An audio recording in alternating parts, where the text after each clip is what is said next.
जवाब नहीं सोहर अब तू ठोकै छ फली हो दिल हम हो जवान डोले हमरो ईमान खाली दै छ गाली हो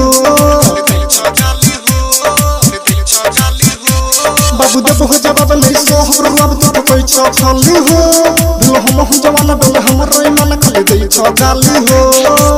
सबके दूरा पर बाबू बोइज गेल डीजे सबके दूरा पर बाबू बोइज गेल डीजे हमरो जवानी साला भीतरी पसी जे हमरो जवानी साला भीतरी पसी जे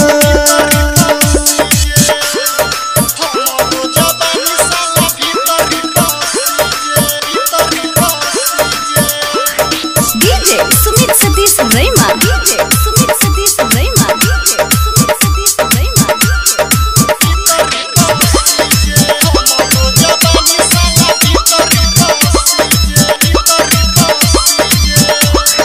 राधियान रहे छो हरदम पाई को बाप छोटी हमारा ले तू कसाई छो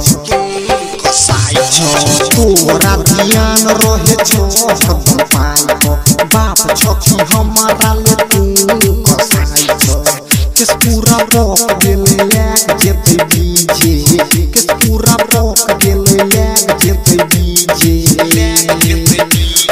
हमरो जवानी साला भीतरी पसी जे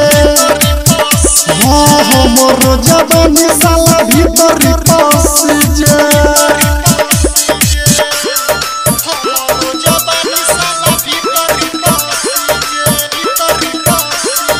DJ Sumit Satish रैमा DJ Sumit Satish रैमा DJ Sumit Satish रैमा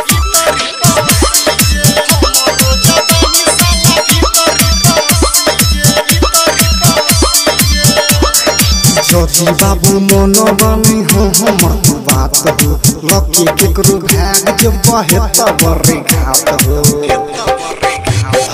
जोजी बाबू मनोबनी हो हमर तू बात हो लकी केकरो भाग जब बहे तब रे घात हो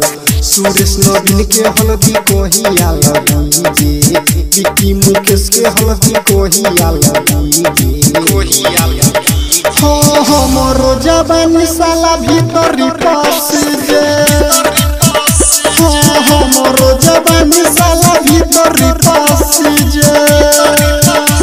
presented by दुल्हन म्यूजिक मदनेसर स्थान।